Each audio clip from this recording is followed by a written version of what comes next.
Marilah kita sambut moderator kita hari ini, presenter Cesar Gunawan.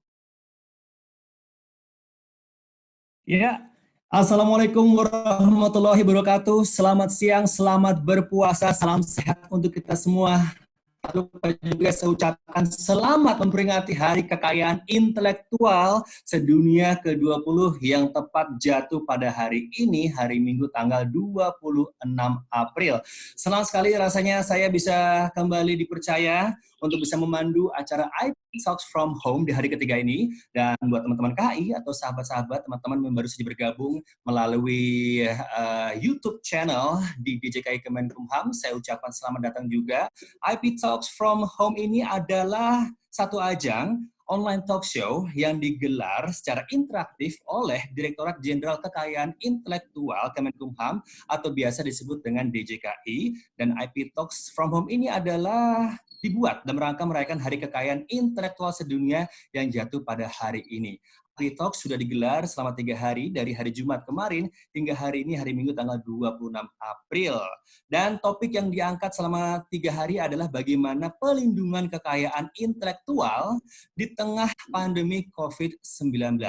Sebagaimana yang teman-teman tahu atau yang pernah tahu juga ya tentang kekayaan intelektual, KI sendiri adalah hak yang timbul dari hasil olah pikir yang menghasilkan suatu produk atau proses yang berguna untuk manusia, dan pada intinya KI adalah hak untuk menikmati secara ekonomis hasil dari suatu kreativitas intelektual. Contoh dari kekayaan intelektual atau KI sendiri itu adalah paten, hak cipta, merek, desain industri, terus juga ada indikasi geografis dan rahasia dagang. Dan pada hari ketiga atau hari terakhir ini, kita akan sama-sama berdiskusi atau membahas tentang seni yang diciptakan oleh para pelaku seni dan tentunya nilai ekonominya. Sebagaimana kita tahu ya teman-teman ya, hampir setiap hari kita ini adalah orang yang selalu bersinggungan dengan karya cipta atau mungkin karya lagu, dalam hal ini lagu yang ada di manapun kita bisa dengar. Oleh karena itu, bersinggungan pula dengan hal itu, kita dituntut untuk bisa bersikap dan bertindak. Bagaimana sih seharusnya kita bertindak terhadap karya cipta ini, hak cipta ini, nilai ekonominya, dan semuanya. Well, oleh karena itu, sudah siap untuk bergabung bersama saya pada siang hari ini, sebuah kehormatan, karena ada 2 narasumber yang sudah siap untuk saya undang, dan saya akan menyapa terlebih dahulu. Yang pertama ini adalah seorang sosok musisi senior. Beliau sepertinya baru saja kembali ke tanah air setelah lama bertugas di luar negeri. Langsung saja kita sama-sama sambut Ketua Umum Federasi Serikat Musisi Indonesia, Mas Chandra Darusman. Selamat siang, Mas. Selamat siang, Bung Cesar. Apa kabar? Baik, sehat, Mas ya? Insya Allah sehat, insya Allah. Hari ketiga masih lancar, Mas ya? Puasa? Iya. Siap. Mas Chandra, kita akan sambut lagi. Ini salah satu sosok yang kalau dulu boleh saya bilang, beliau kalau hadir talk show di salah satu TV di Mega Kuningan, beliau selesai, saya baru datang. Nah, karena kemarin nggak sempat ketemu sekarang virtual. Sosok yang sangat dinantikan nih banyak orang, terutama para musisi, anak milenial, siapapun mereka yang ingin mendaftarkan merek, mendaftarkan patennya, dan juga berdiskusi tentang hak cipta. Selamat siang untuk Direktur Jenderal Kekayaan Intelektual Kemenkumham, Bapak Freddy Haris. Pak, selamat siang, Pak. Selamat siang, Cesar. Assalamualaikum warahmatullahi wabarakatuh. Waalaikumsalam. Pak, senang Pak ketemu akhirnya, walaupun secara virtual, Pak ya. Alhamdulillah, Cesar, kita ketemu. Alhamdulillah. Oke, teman-teman KI yang sudah bergabung melalui chat di YouTube kanal DJKI maupun melalui kolom Q&A di Zoom application, kita akan punya sesi Q&A nanti, tapi kita akan sama-sama menyimak terlebih dahulu satu persatu presentasi yang diberikan oleh Mas Chandra Darusman, kemudian nanti dilanjutkan oleh Bapak Freddy Haris. Namun sebelum kita sama-sama menyimak presentasi dari Mas Chandra, saya pengen tahu sedikit aja. Setelah melalang buana ke negara-negara di dunia, bagaimana Mas Chandra melihat potensi musik di Indonesia sendiri? Singkat aja Mas Chandra. Potensi luar biasa, dan sebenarnya kalau saya boleh terus terang, sekembalinya saya dari tugas di luar negeri, di Jenewa 9 tahun, di Singapura 9 tahun, di lembaga PBB WIPO, saya terkejut-kejut terheran-heran begitu banyaknya anak muda yang bermain musik dengan kecekatan yang tinggi, bukan hanya kecekatannya, tapi juga mood-nya, feeling-nya, ya, penguasaannya itu sangat luar biasa. Jadi saya tidak khawatir Indonesia kekurangan SDM dalam bidang musik dan seni lainnya. Wah, ini dia. Tapi tetap bagaimana kita dituntut untuk bisa merespon dan juga bersikap ya, Mas Chandra ya. Betul Siap. sekali. Iya, teman-teman dan Pak Freddy, kita akan menyimak terlebih dahulu pemaparan atau presentasi yang akan diberikan oleh Mas Chandra Darusman. Mas Chandra, saya persilakan. Oh ya, Ya, terima kasih. Mas Chandra nih, Chan. Terima kasih. Salam Pak Dirjen, apa kabar? Ketemunya di virtual ya akhirnya. Di virtual nih. Ya. Masih kaku. Mohon izin Pak Dirjen, mohon izin. Ya, oke, sip. Jadi terima kasih pertama-tama saya diikutsertakan dalam sesi IP Talks memperingati perayaan Hari Haki Sedunia ya. Tema besarnya adalah the arts, connecting the arts and the economy, yang menurut hemat saya sangat pas dalam masa saat ini. Dan saya diberikan topik khusus lagi, subtopiknya adalah tentang apa itu Federasi Serikat Musisi Indonesia. Yang kenapa saya bilang pas? Karena sebenarnya yang menghubungkan antara seni dan ekonomi itu adalah si pelaku seni.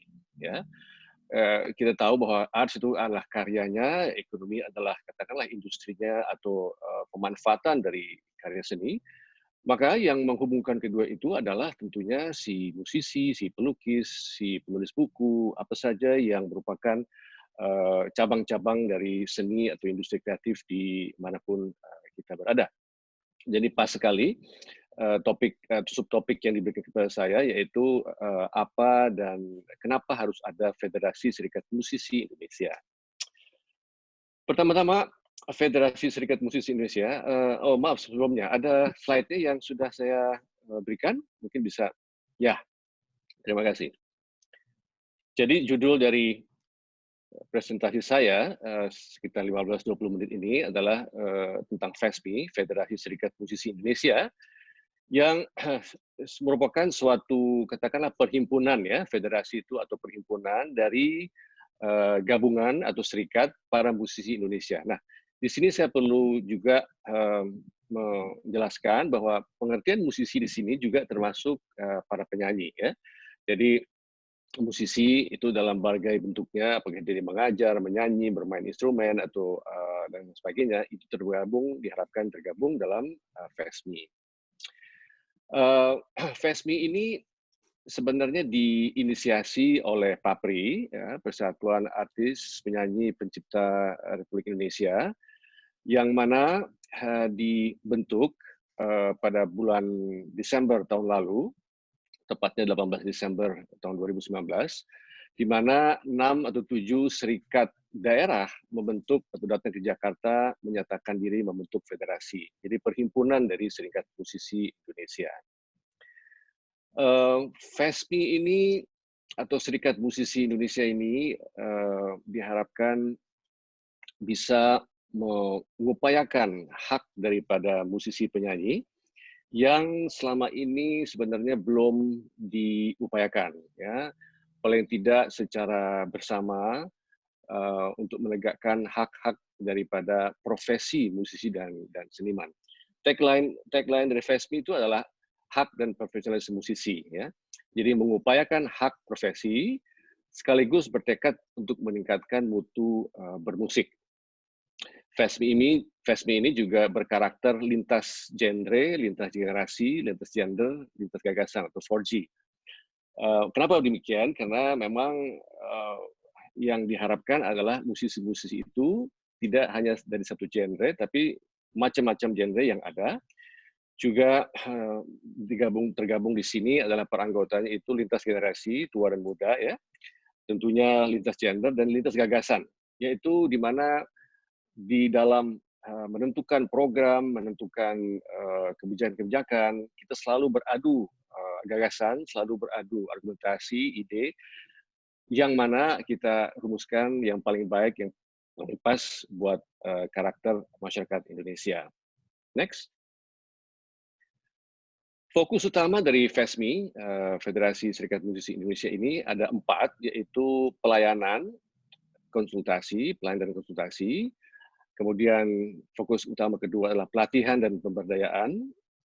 Fokus utama ketiga, informasi dan komunikasi serta riset. Dan fokus utama keempat adalah platform digital. Ya. Semua fokus utama ini diperuntukkan untuk seluruh genre atau bermacam-macam genre yang ada di Indonesia, baik itu Horeca, musisi Horeca. Horeca itu adalah singkatan dari hotel, restoran, cafe. Ya, para musisi yang bekerja di hotel, restoran, cafe, apalagi kita tahu sekarang ini nyimpang sedikit dalam situasi pandemik ini mereka itu kehilangan pekerjaan ya, apa boleh buat ya, mereka harus survive. Dan saat-saat ini memang kita sedang bagaimana cari caranya untuk membantu mereka, musisi kafe, untuk bisa survive. Kemudian musisi indie, musisi panggung, musisi tradisional, dan lain sebagainya. Ini semua musisi genre ini memiliki persoalan masing-masing. Ya. Persoalan berbeda-beda sesuai dengan dinamika dari kegiatan mereka. Musisi indie, misalnya, mereka mengeluhkan atau mereka mendambakan tempat-tempat lebih banyak, tempat publik lebih banyak, di mana mereka bisa manggung. Ya. Kemudian musisi panggung juga ada persoalan tersendiri. Ya. Misalnya mereka manggung di kontrak, tapi pertunjukan tidak berlangsung, promotornya hilang. Nah, ini juga permasalahan tersendiri. Belum lagi musisi tradisional, orkes, itu masing-masing memiliki dinamika dan permasalahan masing-masing. FESMI berupaya untuk mencari program-program yang bisa juga memberikan manfaat kepada setiap genre, musisi genre ini, walaupun mereka berbeda-beda. Jadi misalnya, kalau kita memberikan pelayanan advokasi misalnya, ya, nah advokasi ini kan pembelaan ya, pembelaan apabila dilanggar haknya dan lain sebagainya, tidak terbatas pada Horeca, tapi juga pada musisi indie, musisi jalanan, musisi rekaman, dan lain sebagainya. Jadi fokus utama ini diharapkan bisa memberikan manfaat terlepas dari genre apa si musisi itu berada. Tentunya kalau ada permasalahan spesifik ya, kita akan menanganinya dengan membentuk suatu komite ad hoc untuk khusus menangani permasalahan yang dialami oleh genre tersebut. Sedikit tambahan untuk informasi komunikasi atau e-news, diharapkan FESMI ini memberikan berita-berita di dalam website kami ataupun di Instagram, Instagram. Itu berita yang sudah disaring, sudah akurat, sudah relevan, dan juga menjadi rujukan. Sepertinya kita baru-baru ini juga memberikan berita mengenai kebijakan OJK ya, yang memberikan kemungkinan bagi bank-bank untuk katakan menunda pembayaran pinjaman ya, dan kaitannya seperti dengan musisi adalah mereka-mereka yang atau penyanyi yang mereka punya pinjaman gitu, mudah-mudahan bisa dipertimbangkan untuk bisa ditunda pembayaran pengembaliannya. Nah, ini berita tersebut kita terbitkan di Instagram kami untuk para musisi lebih mengetahui. Juga dalam saat-saat seperti ini di mana ada bantuan sosial ataupun kartu prakerja untuk para seniman musik, juga kami memberikan berita yang akurat dan sebagai rujukan kepada teman-teman musisi. Next. Nah, yang namanya fokus utama pertama, pelayanan konsultasi, itu kami memberikan advokasi, ya, advokasi yang disampaikan oleh para pengacara yang berlisensi dan juga sekaligus mereka adalah musisi secara pro bono untuk memberikan jalan keluar ya kalau ada suatu perjanjian yang dilanggar ya oleh para pihak pengguna dan si musisi. Jadi kita memberikan konsultasi dengan tentunya pertama-tama melihat dulu kasusnya, ya, mempelajari kontraknya dan lain sebagainya. Jadi tidak secara membabi buta begitu membela, tetapi juga mempelajari situasinya dan apa yang diperjanjikan.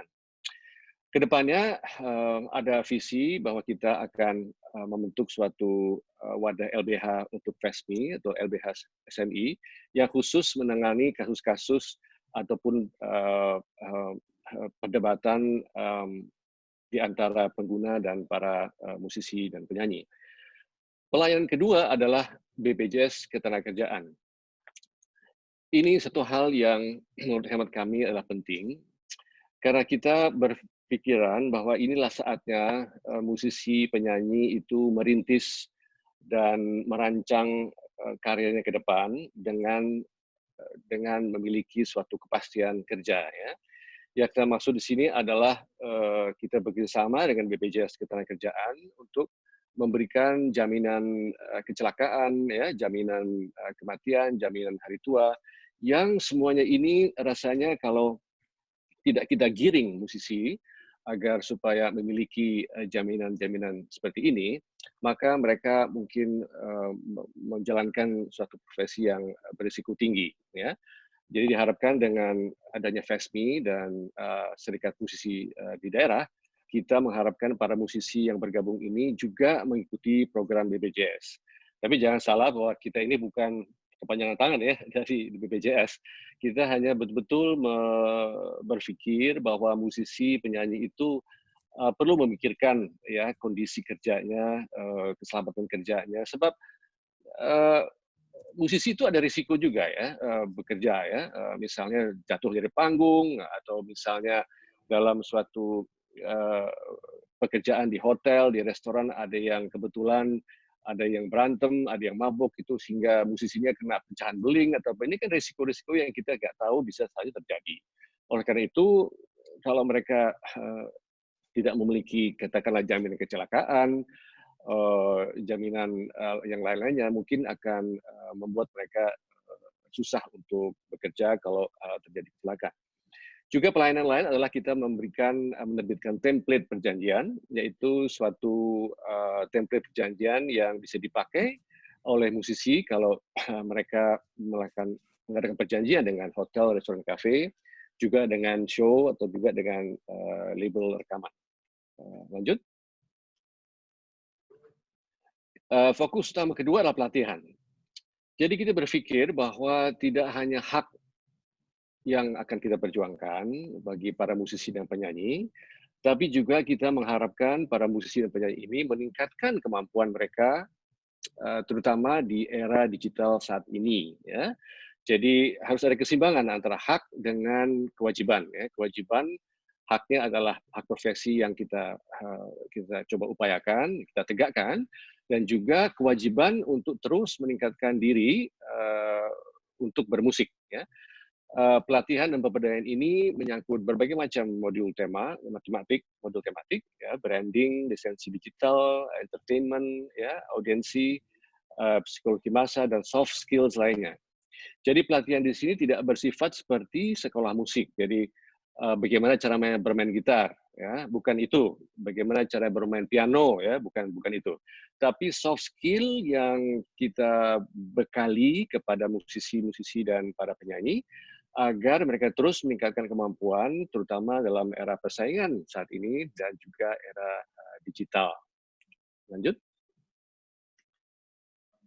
Ini juga suatu fokus utama di mana kita selalu berupaya untuk memberikan informasi, komunikasi, dan mengadakan riset, ya, persoalan-persoalan yang terjadi di lapangan, agar supaya informasi yang kami terbitkan itu bisa menjadi rujukan. Ya.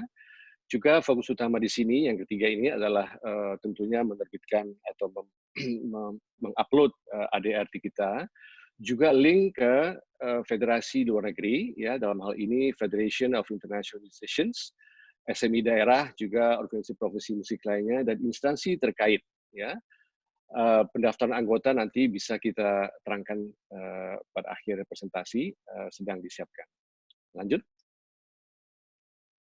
Nah, yang keempat adalah platform digital atau kegiatan ekonomi di mana kita juga memikirkan bagaimana cara supaya para musisi dan para penyanyi ini dan para pengguna di hotel, restoran, kafe itu bisa bertemu di platform kita. Seperti halnya Anda kalau mau pesan kamar ya, room reservation gitu ya, kita kan misalnya masuk ke website hotel tertentu, kemudian memesan kamar berapa hari ya, kemudian berapa tarifnya dan sebagainya kita pilih. Job platform ini juga diharapkan demikian. Jadi kalau ada hotel atau restoran atau kafe atau bahkan pertunjukan ya yang membutuhkan trio, trio misalnya trio klasik, trio jazz, itu mereka bisa masuk ke dalam job platform ini dan meminta misalnya membutuhkan trio jazz ya pada hari Senin Kamis ya dari jam 7 sampai jam 9. Nah, si pengguna bisa memasukkan permintaan atau request ke sini, nanti akan dijawab oleh mereka-mereka, teman-teman yang siap, harinya cocok, dan tentunya honornya juga cocok, jamnya cocok. Ya. Jadi semacam penciptaan lapangan pekerjaan lah ya, kalau dalam bahasa sehari-harinya. Juga platform digital ini akan menyediakan merchandise, memorabilia, dan karya-karya musik baru. Next. Nah, tentunya perjalanan FESMI ini akan panjang, ya, akan sangat panjang karena kita melihat bahwa mengupayakan hak ya atau mengupayakan 4 fokus utama itu tidak gampang ya dan tidak bisa cepat ya. Dari sekarang kami memang menyatakan bahwa ini upaya yang akan berlangsung bertahun-tahun ya, tetapi progresnya bisa diikuti di website kita ya. Jadi progres apapun nanti ya.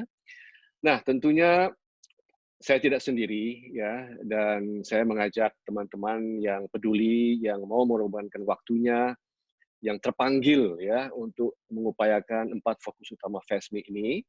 Dan di sini bisa saya share, bisa saya perlihatkan siapa pengurusnya untuk periode 2020-2022. Saya selaku Ketua Umum.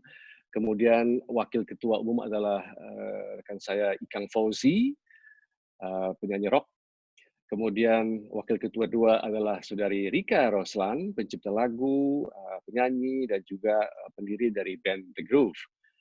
Kemudian Sekretaris Jenderal adalah Dr. Tompi, ya, Wakil Sekretaris Jenderal Ernst F. Mangalo, Bendahara, seorang tokoh biduan dari genre dangdut, yaitu Saudari Ika Nurjana, dan wakil bendahara adalah Alsa, kita manggilnya Alsa atau James Alsa, yang juga adalah pemain drum, ya, yang baru-baru ini juga ikut serta dalam pergelaran orkesnya Erwin Gutawa, ya, secara digital, satu pertunjukan yang luar biasa sukses dan indah dan untuk mengumpulkan dana bagi penderita COVID-19.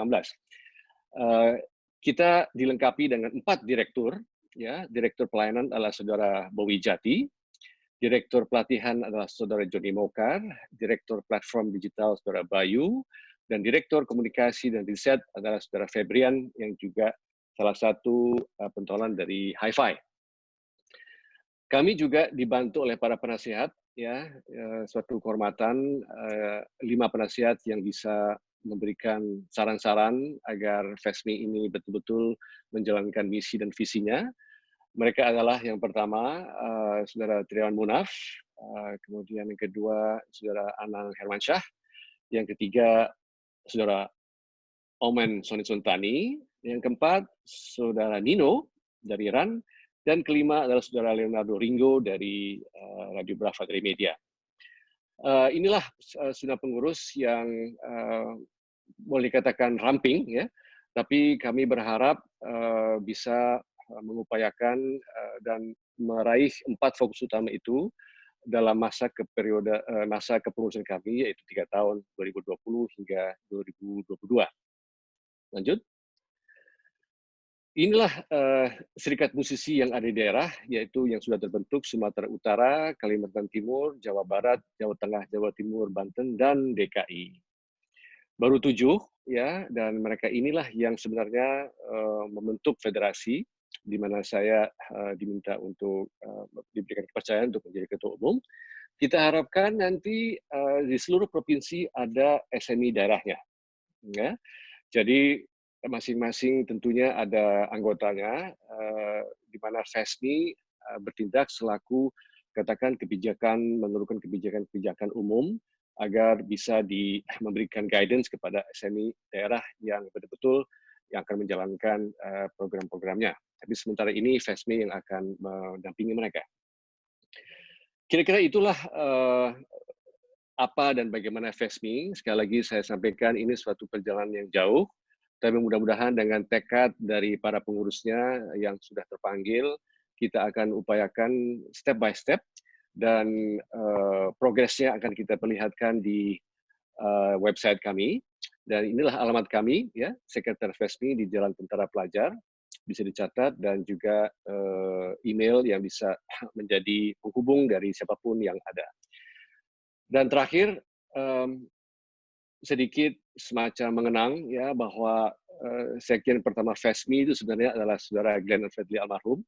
Beliau atau almarhum sempat menjabat hanya 4 bulan ya, dari Januari sampai April, tapi semangatnya terus kita pupuk, dan justru semangat itu kita lanjutkan ya, bukan hanya kita mengenang, tapi kita akan melanjutkan program-program dan ide dari Glenn almarhum agar supaya yang kita inginkan bagi para musisi penyanyi yang merupakan penghubung antara the arts and the economy bisa terwujud. Mudah-mudahan dan mohon doa dari teman-teman semua, dan tentunya kita sangat mengharapkan kerjasama dengan Direktur Jenderal Haki, dengan arsiteknya yaitu Pak Freddy Haris. Kita mudah-mudahan bisa bahu-membahu untuk memajukan musik di Indonesia. Kalau Haki dari segi hak ciptanya, hak karyanya, kalau kami FESMI dari segi hak profesinya. Saya rasa kedua hal ini perlu kita tegakkan, perlu kita wujudkan untuk kemajuan musik di Indonesia. Terima kasih sekali lagi atas kesempatannya, dan mari kita lanjut pada sesi berikutnya. Terima kasih. Ya, terima kasih Mas Chandra. Saya sebagai penikmat musik, penikmat lagu, masyarakat awam jadi makin tahu ya tentang ada apa sih di balik FESMI. Nah, sebelum kita beranjak ke Bapak Dirjen, Mas Chandra, apa sih yang kerap kali menjadi keluhan paling sering terdengar, yang paling sering didapat oleh Mas Chandra dari rekan-rekan musisi? Mas Chandra. Wah, banyak sekali ya, banyak sekali. Dari segi rekaman misalnya, tarif rekaman ya, tarif Mas. royalti, terus musisi panggung, kemudian infrastruktur digital, database, banyak sekali. Oleh karena itu kita membentuk ini 4 fokus utama agar kita pilah-pilah ya dalam kategori besar, tapi nanti kita tangani satu persatu dalam komite ad hoc. Asik, siap. Terima kasih Mas Chandra. Sekarang teman-teman KI dan seluruh partisipan, kita akan sama-sama menyimak presentasi yang akan dipaparkan oleh Dirjen KI, yaitu Bapak Freddy Haris. Namun sebelumnya saya ingatkan kembali untuk teman-teman, untuk rekan-rekan, untuk semuanya yang sudah berpartisipasi, ini banyak sekali yang bertanya. Tapi sekali lagi kalau ingin bertanya, silahkan mengisi pertanyaan Anda, tulis pertanyaan Anda melalui kolom komentar di kanal YouTube DJKI Kemenkumham, atau silahkan menulis pertanyaan Anda melalui kolom Q&A yang ada di Zoom aplikasi Anda. Silakan. Semoga nanti satu persatu kita bisa membahas ya pertanyaan-pertanyaan yang Anda ajukan, walaupun saya yakin tidak mungkin semuanya bisa dijawab oleh Mas Chandra maupun Pak Freddy. Pak Freddy, sebelum kami menyimak presentasi Pak Freddy, terlepas dari posisi dan peran Pak Freddy sebagai Dirjen KI, saya sebagai masyarakat awam sepertinya sudah bisa melihat begitu banyak breakthrough atau terobosan yang dibuat oleh DJKI ya Pak Freddy ya. 2 tahun lalu kalau nggak salah sudah di launching contact center ya Pak Freddy ya, contact center.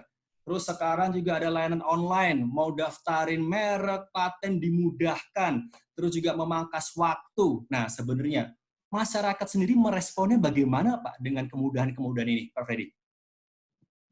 Ya, makasih. Bro Cesar. Sekali lagi pertama terima kasih juga buat Bung Chandra ya. Jadi Bung Chandra ini nggak ada matinya gitu kan. Pokoknya terus berkiprah membantu kawan-kawan sahabat di dunia permusisian. Jadi terima kasih Chan ya, karena walaupun sudah selesai dari WIPO mendirikan FEMI ya. FESMI gitu. FESMI gitu kan. Itu kan artinya rasa kepedulian. Sebenarnya Bung Chandra juga punya pilihan, dia mau pensiun enak sudah leha-leha sama anak sama cucu, tapi ternyata beliau masih tetap tergugah untuk memperhatikan rekan-rekan dan sahabatnya. Jadi terima kasih Chan, kita dukung sepenuhnya ya hal-hal seperti ini. Yang ya tentunya kalau dilihat respon masyarakat yang sekarang ini adalah ya alhamdulillah, artinya kita coba memperbaiki ya, pelayanan publik. Jadi intinya adalah public service. Jadi seluruh pegawai DJKI harus tahu bahwa DJKI ini adalah salah satu bagian dari public service Kementerian Hukum dan HAM. Public service itu gampang gitu kan, mudahkan, ya, cepatkan, gitu kan, lalu transparan. Ya, sehingga terjadi akuntabilitas itu aja. Kalau itu kita bisa capai, maka masyarakat pasti puas. Kalau masyarakat ada yang belum puas, ya nanti kita akan tentunya kita akan membuat ukuran-ukuran. Ya tidak semua bisa puas pada saat ini karena memang kita sedang kerja keras. Gitu. Jadi dalam pandemi COVID ini aja, mungkin kalau orang bilang working from home, gitu kan, saya hampir setiap hari saya di kantor gitu. Kenapa? Karena saatnya lah kami membenahi sistem, gitu kan. Jadi pagi pulang sore karena sistem pelayanan online kan harus terus diperbaiki. Kemarin online pendaftaran. Nah ini pemeriksa kita upayakan bekerja di rumah sekarang untuk melakukan pemeriksaan. Nah itu juga kan butuh aplikasi, e-form dan lain sebagainya. Sehingga tadi yang pelayanan masyarakat yang sudah mendaftarkan melalui permohonan online bisa diperiksa oleh para pemeriksa paten, pemeriksa merek, pemeriksa desain itu dari rumah gitu. Nah, kemarin kendalanya persoalan bandwidth, persoalan sambungan-sambungan itu jadi kita perbaiki terus gitu kan. Nah, dan kita ini yang kedua juga nanti sertifikat juga sudah nggak perlu lagi dicetak seperti papernya gitu ya. Cetak sendiri kita akan kirim via email. Jadi DJKI ini memang sedang terus melakukan inovasi perbaikan di dalam pelayanan publik. Alhamdulillah juga ya Menpan dan World IP Public Service itu kita selalu diikutsertakan, dan DJKI kemarin di Busan saja juga dijadikan percontohan untuk mewakili Indonesia di dalam World Public Service. Jadi di sini tentunya kerjasama seluruh lini dari DJKI, baik dari administrasi maupun dari pemeriksa-pemeriksa substansi. Dan sekarang kalau saya juga kaget melihat suasana penerimaan di DJKI. Saya pikir ketika COVID itu pasti turun nih gitu kan. Tapi ternyata saya kaget, ternyata penerimaan negara DJKI ini nambah, gitu kan. Bertambah, malah nggak berkurang atau flat aja kan. Ternyata bertambah penerimaan negaranya. Artinya sekarang masyarakat sudah memanfaatkan pelayanan online tersebut, gitu Cesar. Jadi menarik juga, kaget. Udah biasanya setahun lalu itu pendapatan per Maret itu cuma 130 miliar, sekarang Ibu Ses kemarin bilang udah 230 sampai 250 miliar. Saya kaget juga loh. Kok malah naik nih, ternyata itulah untungnya online di situ. Jadi kita juga diuntungkan dengan online. Masyarakat daftar secara online. Tapi mungkin saya mohon sama masyarakat nanti bersabar karena ini kan kalau dulu pemeriksaannya di kantor. Nah, sekarang kami upayakan pemeriksaan dia di rumah ya. Lalu juga loket ditutup. Nah, kami juga sedang melakukan nih pembuatan aplikasi online untuk loket. Jadi loket pun kita online kan. Jadi itu yang kami sedang lakukan di 1 bulan ini. Jadi kami juga berkejar-kejaran nih supaya pokoknya pelayanan masyarakat terus ditingkatkan gitu. Dan tidak mudah memang untuk melakukan itu. Ya, terima kasih Pak Freddy, menjawab banget ya. Ini juga mungkin nanti ke teman-teman milenial kalau misalkan pada dengar, pada tahu, udah langsung online semuanya. Apalagi sekarang Pak ya, anak-anak muda itu belum terlalu melek sebenarnya bagaimana mereka harus melindungi karya mereka gitu Pak Freddy ya. Nah, oleh karena itu sekarang teman-teman KI kita akan sama-sama menyimak presentasi yang akan diberikan oleh Bapak Freddy Haris. Kami persilakan Pak Freddy untuk bisa sama-sama. Terima kasih Bung Cesar. Ini ada beberapa yang tidak ada di slide, tapi nanti slide saya selalu di-share ya. Artinya gini, kalau kita cerita tentang kekayaan intelektual, ya, itu pasti harus ada yang namanya economic value. Tanpa economic value itu hanya sifatnya budaya, ya, atau biasanya riset akademik dan lain sebagainya. Jadi IP is economic value. IP has economic value. Jadi jelas ya, harus ada nilai ekonominya. Contohnya, mungkin tarian tradisional kita. Ya kalau memang dilihat seperti itu, dia hanya menjadi bagian dari budaya tradisional. Itu tugasnya Pak Hilman Farid, Dirjen Kebudayaan. Ya. Tapi ketika tarian tradisional itu dipentaskan, nah ini baru timbul economic value. Jadi seperti itulah tolak ukur aki. Jadi IP tanpa economic value dia hanya sebuah hal-hal yang biasa saja. Maka itulah bagaimana supaya kita mendapatkan economic value-nya. Yang pertama ya harus didaftarkan, karena tanpa didaftarkan perlindungannya menjadi sangat sukar. Ya, sangat sukar. Karena apa? Nanti pembuktiannya siapa yang lebih dahulu, siapa yang memiliki segala macam. Tapi kalau sudah didaftarkan di tempat kita akan lebih mudah. Ya. Makanya saya sebagai dirjen kalau keliling juga teman-teman 3 hal yang selalu saya jelaskan. 3 pilar haki, filing, komersialisasi,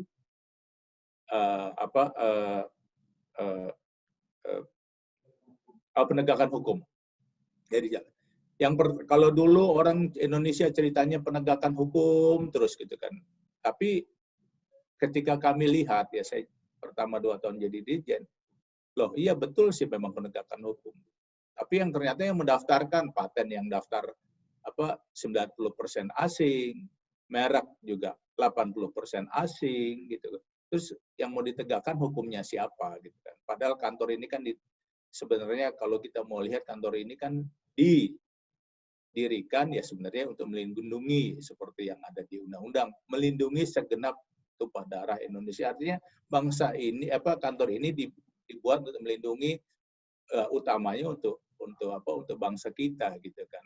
Kalau asing kan ya untuk apa kantor ini besar-besar saya katakan. Ya kita buat aja cuma kantor pendaftaran gitu kan. Nah, tugas KI adalah ya memang membuat orang menjadi aware terhadap kekayaan intelektual ini gitu kan. Makanya di tahun-tahun pertama kami keliling ya ke universitas ya ke lembaga-lembaga penelitian, ke sekolah, dan memang ternyata nggak terlalu banyak yang mengerti tentang KI gitu kan. Oke lah kalau cuma peristilahan saya patenkan merek saya itu nggak masalah, itu cuma sebuah istilah. Tapi merek itu apa, paten itu apa, kegunaannya apa, hak cipta apa, kegunaannya apa, indikasi geografis apa, fungsinya apa, masih banyak sekali yang nggak tahu. Ya. Baik dari pelaku-pelaku riset, pelaku-pelaku musisi, bahkan pemimpin-pemimpin daerah banyak yang tahu. Makanya kami keliling, saya selalu minta, pokoknya kalau saya ke daerah, saya nggak mau ada misalnya kalau Pak Gubernur provinsi mana, saya mau gubernur dan bupatinya datang. Kenapa? Supaya clear nanti. Ya, ini kan diwakilkan sama ini sama itu, gitu kan. Hal itu juga menjadi penting. Kenapa? Komitmen. Seperti di Kementerian Hukum dan HAM, Pak Lauli jelas komitmennya ya di dalam KI ya, di dalam pelayanan publik digital birokrasi dia jelas. Jadi saya juga enak mengikuti arahan beliau enak. Jadi komitmen pimpinan di Indonesia ini jadi penting. Rektor, dekan, dosen, nah itu juga penting gitu kan. Saya selalu kalau di universitas saya minta rektornya datang supaya jelas hasil-hasil penelitian ini kemana nih? Negara ini menyediakan anggaran di APBN 2,4 triliun, itu hasilnya kok nggak didaftarkan di kita? Artinya meneliti apa sebenarnya? Makanya kita bilang sama Dirjen sekarang sama Prof. Bambang ya riset wajib, orang riset itu wajib meneliti minimal mendaftarkan hak ciptanya. risetnya juga wajib diteliti. Jangan sampai riset itu orang sudah riset. Kan artinya kan itu uang rakyat yang perlu dipertanggungjawabkan. Jadi banyaklah unsur-unsur seperti itu.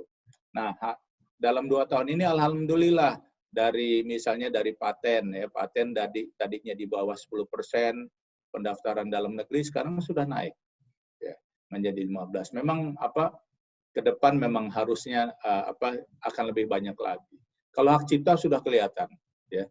Dari cuma 3.000 sekarang udah 21.000, dan itu teman-teman dari akademisi mendaftarkan macam-macam skripsinya, tesisnya, disertasinya, dan buku-buku lainnya. Jadi ini penting ya. Merek juga begitu. Kita berharap merek lokal ini juga didaftarkan ya. Dan sekarang teman-teman merek juga bisa lihat masuk ke DPDK PD Pangkalan Data Kekayaan Intelektual, misal mencari merek, mau daftar misalnya merek Freddy ya. Ketika aja merek Freddy di situ akan kelihatan tuh ada Freddy ini, ada Fred segala macam. Jadi udah dikasih tahu duluan. Ada kesamaan apa enggak nih dengan merek-merek apa yang sudah terdaftar. Jadi masyarakat juga kita edukasi, kita permudah. Mudah-mudahan ini bisa kita lakukan. Nah, slide ini. Jadi 3 hal itu penting ya. Jadi tolong masyarakat daftarkan ke kita. Kan kita sudah online kan gitu kan ya. Ya daftarkan secara online. Jadi nggak ada lagi tambahan ini dan itu. Kalau nggak mengerti, maka daftarkan melalui konsultan. Ya, konsultan KAI ini makanya juga saya katakan konsultan KAI bukan cuma sebagai dia makelar cuma daftarkan, tapi dia juga fungsinya sebagai konsultan, sebagai orang yang memberikan konsultasi. Jadi seperti itu. Nah di kita itu mungkin sudah ada 1.000 kali konsultan KAI, ya, yang terdaftar baru sekian ratus. Nah ini juga bagian dari hal yang penting. Musik LMKN, kami punya lembaga LMKN, walaupun dia lembaganya independen, tapi sebenarnya pemerintah mencoba untuk menstimulus lembaga ini, gitu kan. Makanya kalau ketika Pak Chandra buat FESMI itu saya senang sekali, gitu kan. Artinya di sini akan memperkuat hal-hal seperti ini, ya. Era musik kita. Saya terus terang saya kaget gitu. Sebenarnya bangsa ini begitu banyaknya potensi, gitu kan. Dan saya mendapat dari teman-teman musisi, itu sebenarnya kita ada beberapa tagihan-tagihan musik di YouTube, di iTunes, mungkin Spotify dan lain sebagainya, itu triliunan, tapi nggak bisa kita tagih. Kenapa nggak bisa kita tagih? Karena kita nggak punya data. Jadi bangsa ini mungkin udah banyak ciptaannya ini di luar keluhan Bung Chandra yang tadi tuh, ya, yang nggak bisa diklaim diklaim begitu saja karena mereka tanya ini siapa sih sebenarnya, ini siapa pemiliknya, penciptanya dan lain sebagainya. Makanya dibangunlah lembaga yang sudah diinisiate sama Bung Chandra juga tuh, ya, awalnya YKCI gitu kan, sekarang berkembang dan lain sebagainya, ya. Jadi itu juga bagian dari yang perlu distimulus juga. Jadi kami ini pemerintah cuma mensupport, dorong, ayo FESMI jalan seperti tadi, persoalannya apa, nanti kita linkkan, kita networkkan, gitu juga. Jadi hal seperti ini. Nah, lalu di dalam masa pandemi COVID ini, ya saya melihat banyak sekali kreativitas anak bangsa, gitu kan. Mungkin nanti kita lihat, ya.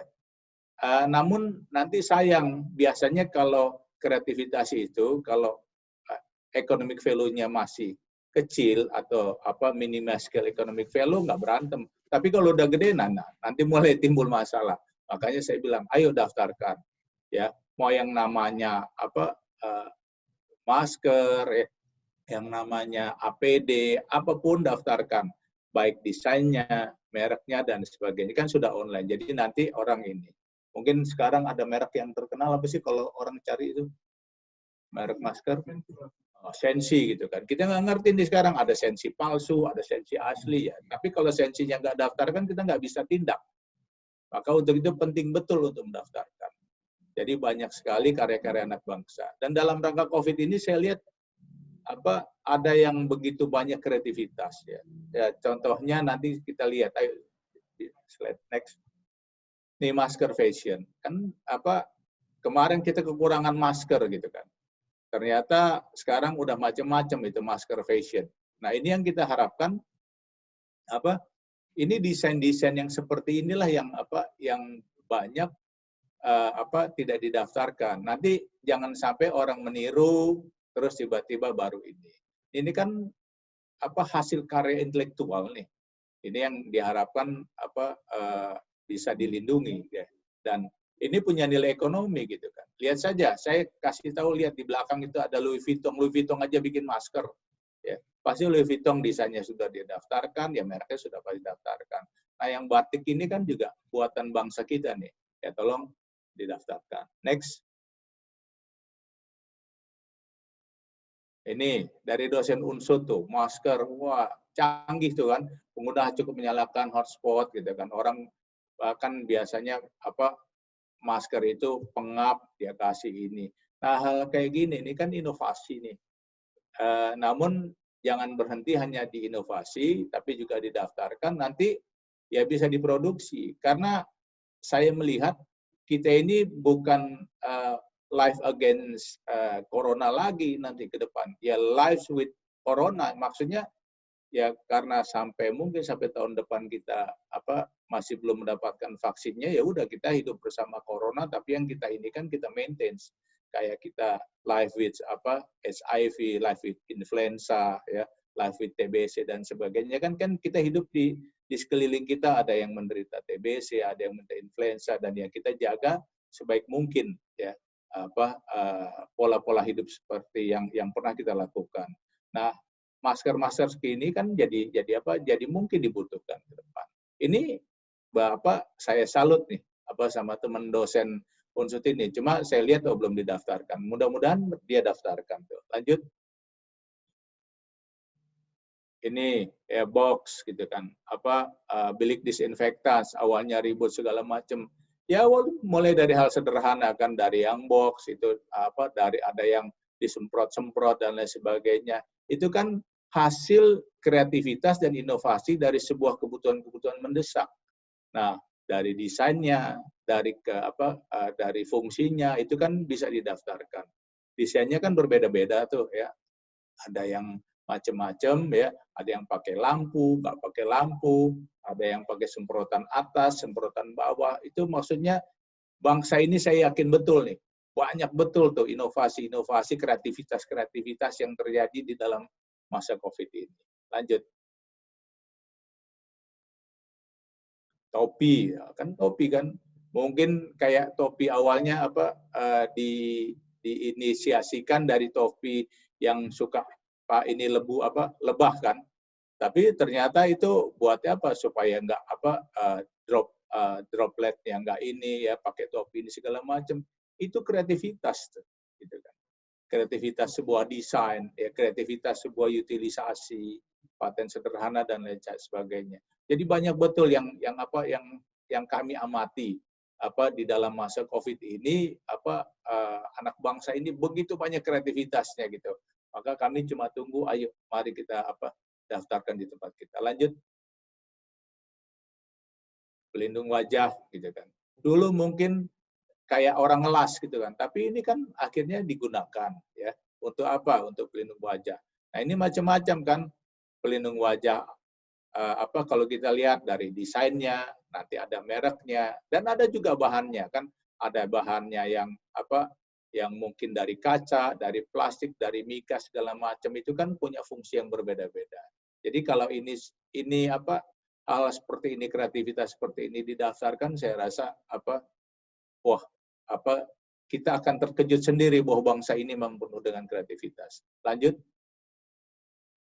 Ini jaket anti corona gitu kan, fashion ya. Tapi dia punya fungsi gitu kan. Ya orang udah ketakutan daripada ini pakai APD kan untuk petugas medis, ya sudah diciptakan jaket anti corona segala macam, ya kan. Apalagi mungkin ditambahkan di jaket tersebut ditambahkan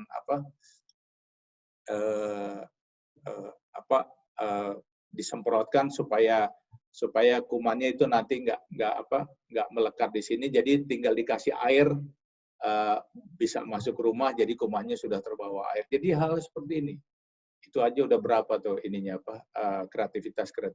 Lanjut lagi. Ini saya sengaja memang pakai gambar supaya nanti masyarakat lihat. Ini botol. Kalau dulu kan beli kopi ya karena di pandemi corona ini, sekarang kopi udah botolan sekarang. Bottle black coffee gitu kan. Jadi Cesar gitu kan. Ya, jadi sekarang kalau mesen kopi udah bukan gelasan lagi, udah botolan sekarang gitu. Artinya ini kreativitas. Kreativitas ternyata anak bangsa ini banyak betul gitu kreativitasnya. Jadi sekarang orang jualan kopi 1 liter gitu kan. Jadi Gojeknya juga enak, nggak bolak-balik kali gitu kan. Lanjut. Nah, hand sanitizer dulu cuma begitu aja, sekarang dikasih pewangi, parfum. Itu kan juga bagian dari ini, bagian dari kebutuhan segala macam. Ya nanti hubungannya dengan BP POM, bagaimana industri ini juga harus dilindungi supaya nanti jangan sampai terjadi kecelakaan, luka dan sebagainya. Tapi kita dari sisi KI-nya kan ini dari merek ya, dari ingredient dan lain sebagainya kan menjadi menarik. Orang sekarang jualan hand sanitizer, tapi saya belum melihat gitu perkembangan pendaftaran merek hand sanitizer. Itu penting karena merek is quality of product. Lanjut. Nah, jamu. Ya. Indonesia ini kaya betul dengan kekayaan komunalnya, gitu kan, jamu gitu kan. Jadi kalau jamu ini betul-betul kita gunakan sebagai sebuah kekuatan pencegahan, bayangkan. Memang mungkin dia belum diteliti untuk menyembuhkan COVID, tapi pencegahan kan seperti itu. Apa bisa dilakukan? Cuma jangan sampai kita kagetan nanti kan. Wah, jahe bisa menyembuhkan, wah jahe hilang dari pasaran. Jambu bisa menyembuhkan, jambu hilang dari pasaran gitu kan. Nah, kekayaan intelektual komunal inilah yang kita lindungi gitu kan. Jamu empon-empon, ada jahenya, ada kayu manisnya, ada semacam akar-akarannya. Ini bagian dari kekayaan intelektual. Nanti jangan sampai ketika ada orang luar meneliti ternyata dia memiliki manfaat untuk mungkin saya juga belum tahu, mungkin untuk pencegahan, mungkin juga untuk mengobati ya pandemi ini. Nah, baru kita kebakaran jenggot. Nah, jangan sampai seperti itu. Jadi pemerintah daerah juga harus mulai nih, working from home bukan berarti stay at home aja nih yang kita working from home ya betul-betul working juga menciptakan hal seperti ini. Lanjut. Ini konser musik, nih Bung Chandra, saya apresiasi solidaritas lawan corona. Ini kan ya kalau dilihat berita-berita kan kayaknya sedih di sana, meninggal, sakit, ini kena segala macam. Orang juga perlu dihibur dan saya terima kasih sama teman-teman yang menginisiasi konser-konser musik atau lagu-lagu seperti ini, menghibur gitu kan. Dan ini kita sebenarnya contohnya banyak yang kita mau berikan penghargaan. Lanjut. Nah, ini kan Bimbo, terus ada Project Pop, Bimbo dengan lagu religiusnya, Project Pop dengan lagu yang cukup komediannya gitu. Lanjut lagi. Ini Alfi Ananta gitu kan, juga Elvi Sukaisi dengan dangdut, Alfi Ananta. Ini sebenarnya tadi kami ingin sekali Pak Menteri itu memberikan penghargaan kepada mereka ini gitu kan. Artinya di tengah pandemi mereka menghibur masyarakat ya, yang juga mereka berkreativitas itu membuat tadi jaket, masker dan lain sebagainya gitu kan. Biasanya kan kita kan di dalam hari IPD kan kita memberikan penghargaan kepada masyarakat. Cuma sekarang tidak memungkinkan. Tapi setelah ada pandemi ini nanti mungkin kita akan berikan penghargaan kepada orang-orang yang penuh kreativitas seperti ini. Jadi itu Cesar, ya mudah-mudahan nih. Tapi banyak lagi nih. Kalau mau lihat contoh-contoh bagaimana kreativitas. Nih Aqua. Kalau saya kasih contoh gini, itu Aqua sebelahnya 1,5 liter 5.800. Ada nggak yang mau beli? Itu botol kosong 5.800. Nah mungkin kan pasti ngapaan tuh air apa? Air mentah, jangan-jangan air sumur, air ini segala macam. Itu namanya kekuatan merek. Jadi merek itu begitu berharganya. Tapi membangun merek tidak sebentar. Jadi Aqua ini membangun mereknya juga puluhan tahun. Lanjut. Ini sama tuh yang punya iPhone, ya iPhone Apple Pro. Ada tuh 11 iPhone, mau nggak iPhone Pro mungkin 23 juta, mau nggak? Mirip percis, saya bilang gitu, sebelah kanan tuh yang kuning. Mau nggak beli harga 23 juta? Apelnya tapi utuh. Gitu kan? Jadi gitu. Jadi inilah kekuatan merek, karena di balik merek itu ada quality of product, gitu kan. Ada guarantee of product, gitu kan. Jadi hal-hal seperti ini. Makanya saya bilang teman-teman yang punya hand sanitizer, yang punya masker, segala macam daftarin desainnya, daftarin mereknya, gitu kan. Pokoknya kami anak bangsa, personal anak bangsa kami akan lindungi lah, gitu kan. Kalau kita bilang kita akan lindungi, ntar Chandra marah nih. Wah ini kan harus universal gitu Chan ya. Tapi kan kita anak bangsa nih kita lindungi nih Chan. Lanjut. Dilihat deh, pokoknya kreativitas. Yang saya bilang, orang itu ngomong soal paten pasti susah ya, ruwet. Enggak. Dulu kita mukul nyamuk tuh pakai sapu lidi. Ya kan? Habis itu pakai yang plastik. Habis itu ada besi yang bisa ditarik nomor 3 itu tangkainya bisa turun naik. Habis itu pakai elektrik, pakai baterai. Ditambahkan lagi, yang kelima itu untuk memukul nyamuk juga ada senternya. Ini paten sederhana semuanya. Jadi kita juga jangan berpaku kalau paten itu sesuatu yang sulit. Enggak, dari simple kebutuhan hidup kita, ya, di mana ada utilisasi, daftarin. Itu kita lindungi. Itu kan bagian dari inovasi dan kreativitas. Ya, semuanya punya paten sederhana gitu. Jadi orang suka terjebak kalau paten ini ruwet. Enggak, mulai dari yang sederhana, kembangkan dari yang sederhana. Lanjut. Ini desain. Desain itu yang satu seperti ini tiruan. Tapi waktu itu kan yang sebelah kiri ini mau mengklaim, wah ini punya saya. Ya kita bilang nggak didaftarin susah. Padahal ini harusnya didaftarin desainnya. Kalau dia daftarin, yang ini udah pasti nanti dilakukan penegakan hukum di Direktorat Penyidikan dan Penyelesaian Sengketa kita. Di Direktorat Penyelidikan dan Penyelesaian Sengketa di JNKI ini, itu kan sekarang ini udah nggak main-main ya. Udah 3 periode itu yang duduk sebagai Direktorat Penyidikan itu udah polisi ya, Jenderal Bintang 1 ya, dari yang namanya Pak Yurot, lalu Pak Reinhardt ya, Pak Reinhardt sekarang udah Bintang 2 malah kan. Sekarang yang terakhir Pak Edison nih, Brigjen Polisi. Tujuannya apa? Supaya kita nanti sama kepolisian untuk melakukan penyidikan dan penindakan jauh lebih cepat. Jadi kita juga udah nggak main-main hal seperti ini. Lanjut. Ini soal pisang, kalau Chandra ketawa nih kalau soal pisang nih kan. Saya dibilang Dirjen Pisang nih Chan ya. Jadi lihat pisang ya, pisang dari yang harganya itu di pasar nggak punya harga, lalu dibikin dengan industri itu bintik-bintiknya hilang. Itu kan menghilangkan bintik-bintik udah pasti pakai satu ilmu pengetahuan, entah itu pakai chemical atau apapun namanya. Kalau orang Indonesia kan semakin banyak bintiknya semakin bagus, semakin enak gitu. Kalau orang asing beda lihatnya. Orang asing lihat ya semakin banyak bintiknya nih semakin banyak bakterinya, gitu bisa terjadi. Tapi bisa. Lalu ketika dia dibungkus harganya udah melonjak tuh, udah puluhan kali lipat. Artinya di sini fungsi kekayaan intelektual sangat berperan. Ya, contoh-contoh konsep Tokopedia, Alibaba dan lain sebagainya itu juga konsepnya. Jadi kita memang berkembang menuju ke arah sana. Lanjut lagi. Ini kemasan. Jadi nggak main-main kemasan. Kemasan itu membuat indah sebuah produk. Ya. Kalau Jepang, Korea itu sekarang sudah bermain dengan kemasan, ya kan? Dia nggak cuma sekedar jualan, tapi dia mengemas. Telur gitu kan, telur dikemas, padahal telur sama ya, telur berkembang juga, ada telur biasa, ada telur dengan omega dan lain sebagainya, itu juga sebagai paten. Karena apa? Karena hal baru. Tapi telur itu dikemas dengan foam dan lain sebagainya, apel dikemas dengan foam, itu industri kemasan, dan ini juga dilindungi oleh kekayaan intelektual, itu kemasan ya. Lanjut.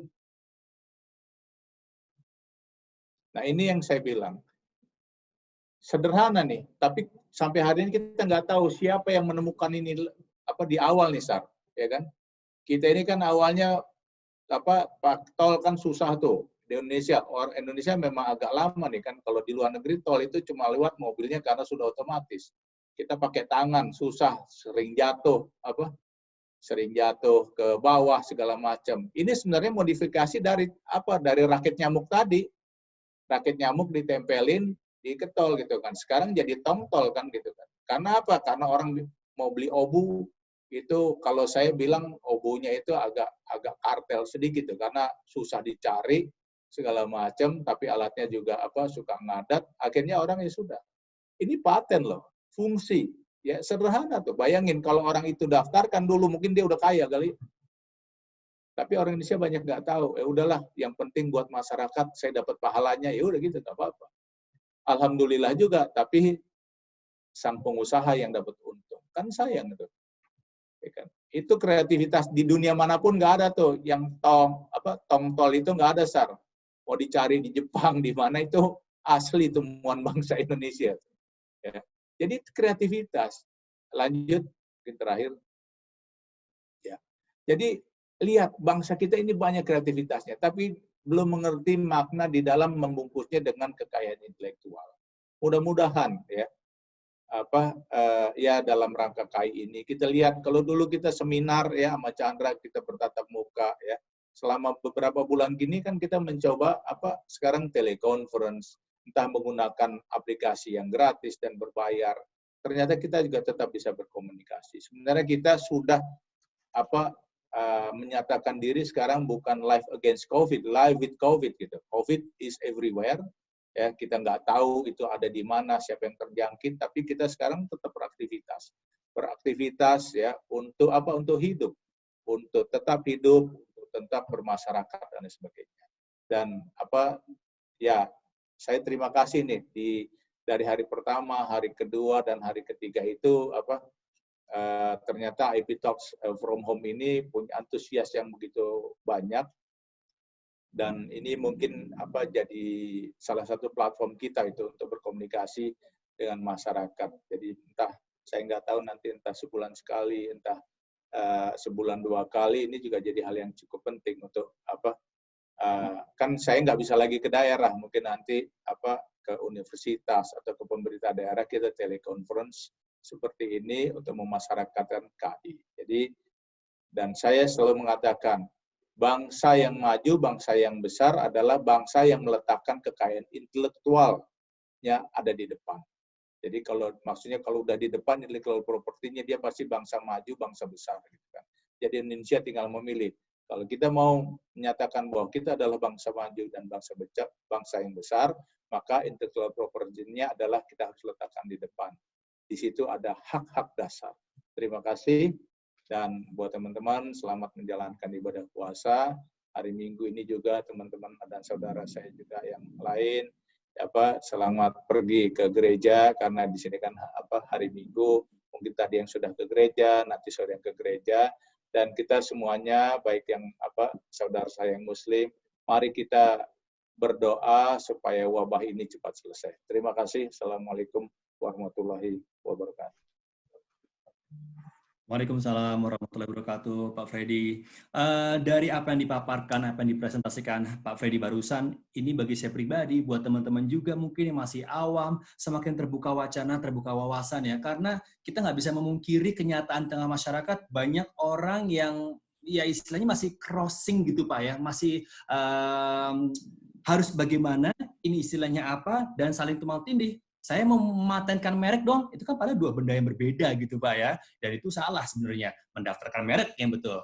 Tapi tadi kita semakin tercerahkan dengan adanya presentasi dari Pak Freddy. Pak Freddy, Mas Chandra, setelah ini kita akan masuk ke Q&A session. Ini udah banyak banget yang bertanya, tapi akan dimulai, ini sebuah kehormatan juga buat kita, buat saya pribadi. Untuk sesi live Q&A ini akan dimulai dari seorang founder dan chairman Mark Plus, Bapak Hermawan Kertajaya, The Marketing Guru. Selamat siang Pak Haka. Selamat siang, selamat siang, selamat siang, selamat siang. Selamat siang. Waduh, terima kasih Cesar dikasih kesempatan untuk Q&A yang pertama.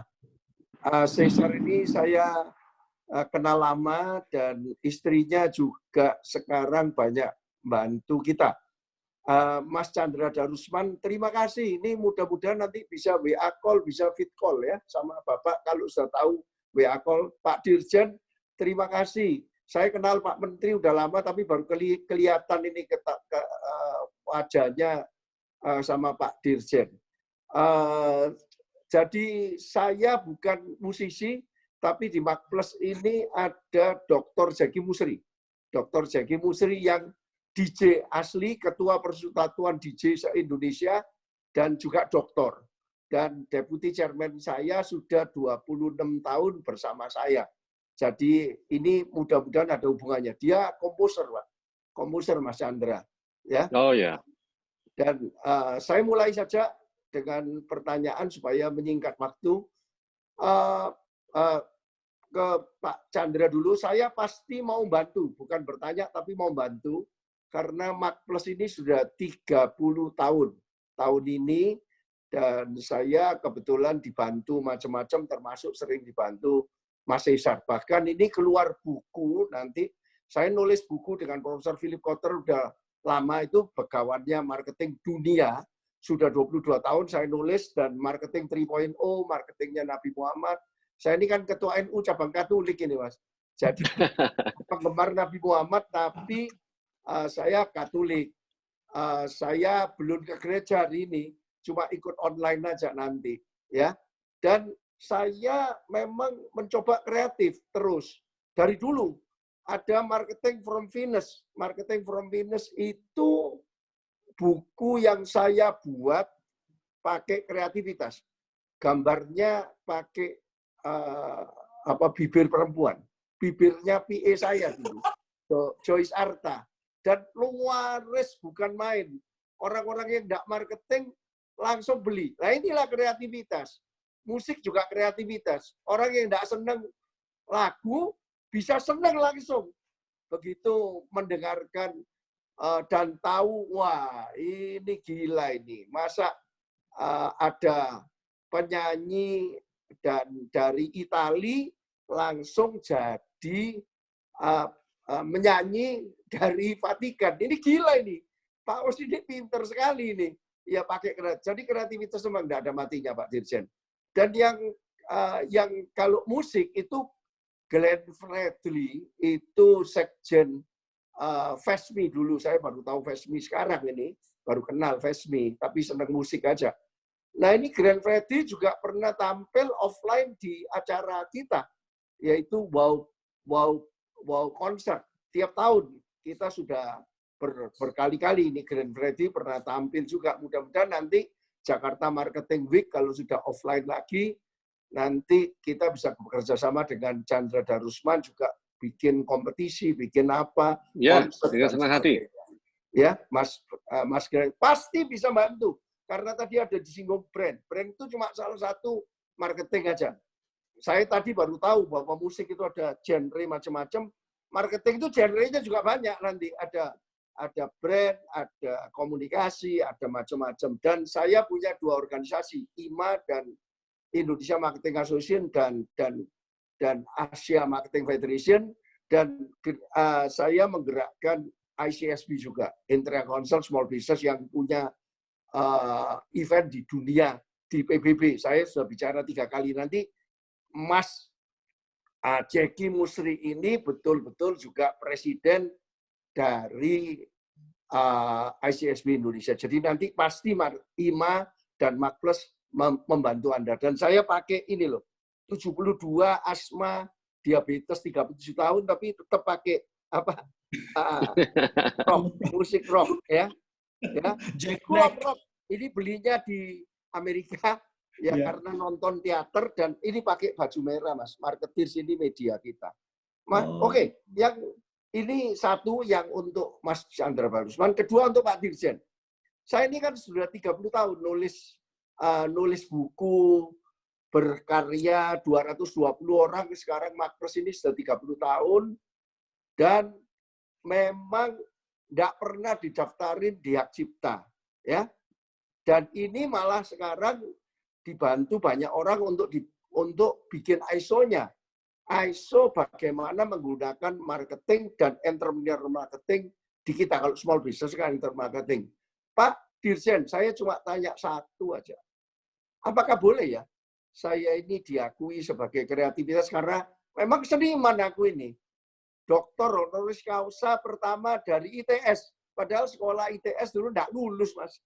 Nggak lulus karena apa ya? Akhirnya saya dikasih gelar doktor honoris causa yang pertama. Kedua, memang Bu Risma memang lulus dari ITS. Dan yang ketiga, ya lain. Ini Ibu Susi, istimewa. Jadi sudah 3 doktor honoris causa. Tapi saya yang pertama. Jadi apakah boleh ya saya ikut daftar dan kemudian lain kali dikasih hak cipta? Karena ISO sudah diurus, sekarang lagi dalam proses, dan mudah-mudahan walaupun bukan seniman bisa diakui sebagai seniman. Hak cipta dan apa itu karya intelektual itu aja Pak Dirjen. Terima kasih. Lain kali kita ketemu juga minta WA-nya Pak Dirjen supaya bisa fit call sama WA call. Silakan. Terima kasih, Maturun, Pak Haka. Ya. Ya, silakan. Monggo menanggapi Pak Hermawan Kertajaya. Saya dulu, Zat. Ya, boleh. Yang paling bawah dulu aja. Hermawan, saya tadi berpikir Pak Hermawan ikut di Forum di forum ini gitu kan, karena saya berharap lain kali kalau diundang Vespi sama Haki lagi saya siap Pak, tapi kali ini saya tahu diri, saya cuma penanya aja. Oh ya, tambahan informasi, saya dalam rangka Mak Plus 30 ini saya juga membuat buku yaitu KISS, yaitu Keep It Simple Stupid The Real Thing, tentang konsep marketing saya yang sudah 30 tahun dan sudah membantu banyak orang di Indonesia maupun beberapa negara lain. Dan itu bibirnya ganti, pakai bibirnya istrinya Caesar ini, yaitu Livi. Ya, bibirnya ganti. Silakan, Pak. Oke, Pak. Jadi pertama bisa Pak Hermawan, pokoknya didaftarkan kan sekarang online. Tapi jadi saya punya ide nih, sebenarnya pengen kita kasih ini kan karena long life achievement nih kan buat Pak Hermawan yang sudah Ayo. Lifetime ini Pak. Lifetime sudah Pak. Kayak Bung Chandra tuh kan masih peduli aja sama teman-teman musisi. Oh ini iya kan, Pak. Long life achievement ini kan perlu dihargai lah oleh. Jadi boleh diakui sebagai kreativitas ini ya, Pak. Boleh. Saya juga berharap nanti ke depan Pak Hermawan bercerita dengan dalam rangka power of brand, Pak. Makanya saya minta orang ayo ya. Saya sama Mas Jeki sudah jadi dewan pengawas dan juri, bahkan tahun ini Good Design Indonesia loh, Pak. Ya, dari Kementerian Perdagangan, dan kita bantu jalur rempah bersama Dirjen Kebudayaan, ya. Ilham Farid. Iya, artinya orang biar mengerti gitu Pak, kenapa harus daftarin merek, karena merek itu nggak gampang dibangun, dan kalau sudah terbangun itu udah harganya udah nggak kira-kira gitu Pak. Iya, kita ini sudah 30 tahun Pak, nulis 22 tahun sama Profesor Philip Kotler, mahaguru dunia, tapi nggak tahu caranya daftar di Indonesia ini. Jadi mudah-mudahan nanti kita bisa daftar sesudah ini, dan tolong dikasih sertifikat secara online kalau sudah lulus. Itu ya Caesar ya. Minta izin loh, ini istrinya jadi gambar bibir di bukuku, The Real Thing and KISS, Keep It Simple Stupid. Nah, gitu. Ya insya Allah nanti pokoknya kita akan inikan sebenarnya sudah online, tapi kita lihat ininya bukunya kalau kita cari Pak Hermawan. Tapi yang jelas saya dan Jeki pokoknya siap untuk bantu Vesmi juga, ya. Terima kasih. Ya. Itu Pak Hermawan ya, bantu kita di ini Pak, memberikan pengertian siap. Power of brand. Saya sudah dihubungkan sama Pak Menkumham kepada dirjen yang lain Pak, bahkan sudah pernah tidur di penjara ini, penjara Wirogunan ini. Wirogunan 1 malam sebelum sebelum ulang tahun ke-72 jadi dirayakan di Jogja dikasih gelar Kang Mas. Asep dikasih gelar sama orang-orang Bandung. 70 dirayakan di Bali sama raja-raja Bali dikasih melukat. Itu cleansing spirit. Silakan monggo untuk Mas Chandra, Fesmi dan Dirjen Haki, saya selalu siap. Terima kasih Pak Hermawan. Silakan Mas. Iya, terima kasih Pak Hermawan. Wah, ini kebetulan Mas sekali Chandra. jadi ketemu pakarnya ini. Jadi memang teman-teman musisi itu memang memerlukan ya soft skill yang lebih baik lagi dari segi brandingnya, dari segi penampilannya ya. Dan saya percaya Pak Hermawan bisa banyak sekali berkontribusi kepada kita. Nanti kita follow up lagi habis ini. Ya, terima kasih. Terima kasih Pak Hermawan.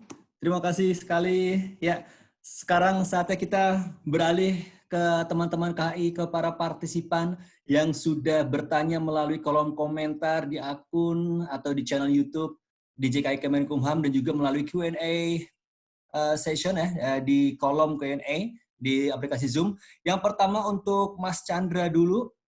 Mas Chandra ini ada yang bertanya tentang musisi indie. Kalau dilihat bagaimana sih musisi indie itu harus bersikap dan bagaimana dan apakah Fesmi juga bisa menampung musisi indie? Silakan Mas Chandra. Ya, tentunya kita sangat terbuka bila musisi indie itu bergabung dengan Fesmi, karena seperti saya katakan tadi, walaupun masing-masing genre mempunyai persoalan yang khas ya, tapi semua saya yakin perlu ada fasilitas jaminan kecelakaan, jaminan hari tua, ya, advokasi. Ini tidak melihat genre apapun ya. Sehingga kami sangat-sangat welcome kalau musisi indie bergabung dengan Fesmi.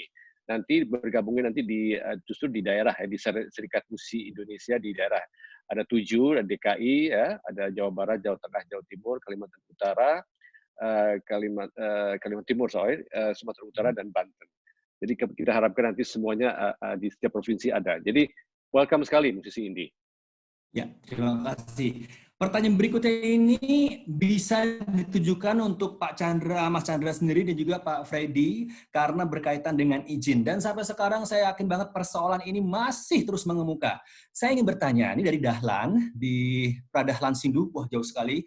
Pak Chandra, Mas Chandra, saya ingin bertanya tentang apabila kita sebagai orang awam yang suka bernyanyi, namun ingin membuat sebuah cover lagu tanpa mengubah lirik, apakah kita harus meminta izin ke pencipta lagu? Mas Chandra dan Pak Freddy, silakan. Mas Chandra dulu mungkin.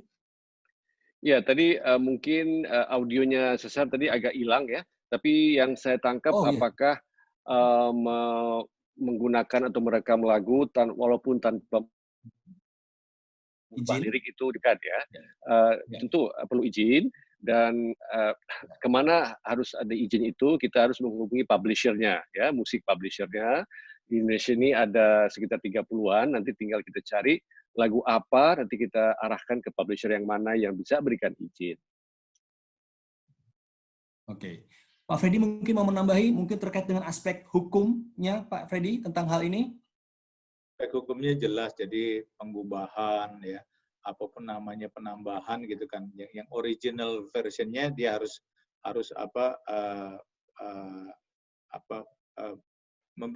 boleh memberikan izin gitu kan. Jadi sebenarnya nggak boleh sembarangan juga gitu kan. Cuma kan karena bangsa Indonesia ini banyak nggak ngerti ya, kadangkala lagu-lagu parodinya segala macam itu publikasi begitu saja. Sebenarnya kalau secara undang-undang cipta dia harus mendapat izin dari pemilik lagu pertamanya atau pengubahnya gitu kan, seperti yang Bung Chandra bilang. Ya, siap. Terima kasih Pak Freddy. Pertanyaan berikutnya dari Bapak Golan Hasan, Universitas Internasional Batam, ditujukan untuk Pak Freddy Haris. Pak Freddy, seringkali kalau kita berjalan ke negara tetangga, banyak sekali diputar lagu-lagu dari penyanyi Indonesia yang bebas, ya.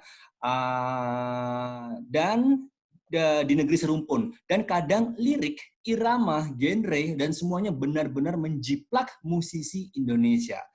Upaya apa yang dapat dilakukan untuk bisa safety dan perbaikin ini semua sehingga karya-karya Indonesia dihargai oleh negara lain, Pak Freddy? Ya, terima kasih. Ya itu seperti yang saya katakan di presentasi ya kan. Kita ini biasanya kebakaran jenggot kalau orang melakukan hal yang sama. Ya contohnya kalau di dalam produk-produk ya Rio Ponorogo, wah, gitu kan. Nasi Padang Malaysia, bayangkan nasi Padang, kota Padangnya aja di Sumatera Barat gitu kan. Nah ini lagu-lagu. Jadi yang saya katakan tadi, kita sebenarnya bisa mengklaim lagu-lagu itu melalui melalui sebuah lembaga LMKN atau mungkin nanti kami akan juga bantu. Tapi database-nya harus benar karena mereka pasti akan mengatakan, oke, saya akan bayar, tapi bayarnya ke siapa? Nah itu karena kita nggak bisa memberikan validasi database, jadi mereka aja menunda-nunda. Makanya kalau menurut teman-teman dari musisi, ya mungkin mereka sudah mendapatkan bayaran payment fees dari seperti YouTube dan lain sebagainya. Sebenarnya lebih banyak lagi yang bisa kita dapatkan dari cuma sekedar payment fees tersebut, yaitu adalah istilahnya royalti yang sebenarnya bisa diklaim gitu kan. Nah ini kalau lagu-lagu di Malaysia biasanya kan kita biasanya cuma kalau udah seperti itu baru kita klaim. Saya pernah malah melihat tari piring Malaysia. Waduh, saya udah tahu betul tuh yang namanya tari piring cuma ada di Minang gitu kan. Tapi ya karena kita nggak register, pada akhirnya klaimnya susah. Nah, mulai sekarang makanya saya bilang, pemerintah daerah ayo dong, daftarkan ke kita KI komunalnya, sehingga kalau ada apa-apa kita langsung komplain gitu kan ke negara-negara yang melakukan perbuatan infringement kayak gitu, ya kita bisa bilang nanti malah kita bisa bikin list negara ini yang banyak infringement hasil intelektual Indonesia. Sampai kalau belum ada database yang benar ya kita cuma bisa komplainnya dengan standar-standar. Tapi saya berharap ini harus kita hentikan. Makanya kita bangun saya juga udah berkali-kali ngomong sama Bung Chandra, kita bangun nih Bung Chandra database musik Indonesia whatever lah. Pokoknya pemerintah support ya. Supaya nanti klaim-klaimnya silakan tapi kita yang akan dukung gitu kan. Sebagai legal supportnya pemerintah akan lakukan. Terima kasih Pak Freddy. Nah, terkait dengan kekayaan intelektual komunal nih Pak, ada nanya nih namanya Mas Antonio ke Pak Dirjen. Apa langkah strategis Direktorat Jenderal KI dalam mengumpulkan data KI komunal, Pak Freddy? Makanya tahun ini, jadi kalau dulu kan banyak tuh KI komunal, cuma orang sendiri nggak ngerti KI komunal, dianggap budaya-budaya biasa yang ya udah ini. Nah, kalau awal kita indikasi geografis, makanya tahun 2020 ini adalah tahun KI komunal. Itu langkah pertamanya sebenarnya adalah pemerintah daerah. Pemerintah daerah harus aware betul dengan KI komunal. Makanya kemarin terakhir saya datang ke Banjarmasin, ya datang ke sebuah kabupaten, kita bilang, dan mereka terkejut, mereka ternyata punya KI komunal yang begitu banyak. Nah inilah yang kalau pemimpinnya bupatinya kebetulan ibu waktu itu, dia juga kaget-kaget, oh ya banyak, iya memang banyak Bu, mari daftarkan ke kita. Nah kalau sudah didaftarkan, nah baru kita proteksi. Jadi itu yang saya katakan, KI ini harus dimulai dari pendaftaran, ya dalam rangka memproteksi, nanti komersialisasinya kelihatan, baru nanti penegakan hukumnya. Tanpa pendaftaran, itu perlindungannya agak susah. Makanya kami ke daerah ini, Kanwil juga kantor wilayah hukum dan HAM, kita sudah targetkan juga pendaftaran KI komunal tahun ini, target saya lupa itu bilangannya, tapi nanti bisa dilihat entah berapa sih 3 atau 5 gitu KI komunal dalam setiap provinsi itu harus didaftarkan. Tujuannya apa? Melindungi itu budaya-budaya bangsa ini yang memiliki value yang cukup tinggi. Terima kasih Pak Freddy. Ya, Bung Cesar, saya ingin menambahkan sedikit kalau boleh. Ya. Saya ingin memberikan apresiasi ya kepada DJKI karena membangun KIK itu ya, inventarisasi kekayaan intelektual komunal, karena memang belasan tahun yang silam itu memang tidak pernah ada inisiatif dari pemerintah untuk membuat inventarisasi KIK ini ya. Memang seperti dikendaki dalam undang-undang itu tidak ditunjuk siapa yang dari pemerintah, tapi alhamdulillah DJKI dalam hal ini Kemkumham ya mengambil inisiatif membangunnya. Jadi sekali lagi apresiasi kepada DJKI. Terima kasih. Mas Chandra, ini ada pertanyaan berikutnya dari Mas Antonio, Balitbang Hukum dan HAM. Bagaimana strategi federasi mengumpulkan royalti pada digital platform maupun YouTube? Wah, iya, ini. Silakan Mas Chandra. Ya, ini pertanyaan yang menarik ya, karena ranah digital itu sendiri masih berevolusi, ya, masih berkembang, sehingga kalau membuat aturan-aturan main itu bisa tidak relevan dalam waktu 3-4 bulan, karena evolusi digital itu sendiri berkembang. Namun demikian, dasar-dasarnya masih berlaku, yaitu menggunakan karya orang lain harus izin. Ya. Oleh karena itu, membangun database di situ tahap awalnya, dan saya rasa memang inisiatif sudah dimulai ya dari teman-teman kita di Parekraf juga ya untuk membangun database ini, tapi belum selesai, dan saya rasa juga ada kaitan dengan DJKI untuk bekerja sama membangun database musik tadi seperti dikatakan Pak Freddy. Jadi memang kuncinya adalah database, kuncinya adalah identifikasi karya yang unik gitu ya. Jadi walaupun sebuah lagu di aransemen bermacam-macam dengan penyanyi macam-macam, tapi setiap karya rekaman itu memiliki identitas yang unik. Nah, ini inventarisasi database ini harus komprehensif dan terpercaya. Ya, selama ini belum rampung, maka masih agak belum bisa diatur secara tuntas kalau berbicara soal digital ini. Ya. Kemajuan ada, ya kemajuan ada. Jadi misalnya kalau lagu itu dipakai untuk RBT, dipakai untuk video, itu ada tarif-tarif yang berlaku di industri ya. Tetapi kalau dipakai oleh pihak ketiga, pihak keempat, nah ini sudah lost track gitu ya kalau tidak ada identifikasi digital yang unik. Jadi masih berevolusi dan saya rasa perlu ide-ide terobosan untuk mewujudkannya ke depan. Terus tambahan Terima dikit kasih, nih, Mas Chandra. Besar. Silakan Boleh Pak tambah Freddy. dikit. Jadi Ya. gini ya Pak, Boleh Pak. setelah saya dapat dari wakil ketua LMKN, siapa penyanyi siapa kan penyanyinya Si Irfan. Irfan kan Irfan Samson. Irfan Samson. Ya. Dia kan wakil ketua LMKN. Dia kan bilang, Bang, ini ada uang kita ini nyangkut di luar ini sekian triliun. Kaget juga saya awalnya tuh 2 tahun yang lalu. Saya bilang, sudah, masalahnya apa nggak bisa ditagih? Ya itu kita nggak punya data. Saya bilang, ya sudah kita bangun data lah, silakan saja bangun data. Tapi di JKI bangun lah. Kita bangun data center. Kan sebenarnya sederhana, makanya harusnya tahun ini selesai, cuma karena anggaran difokuskan untuk COVID, jadi mungkin kita akan lihat.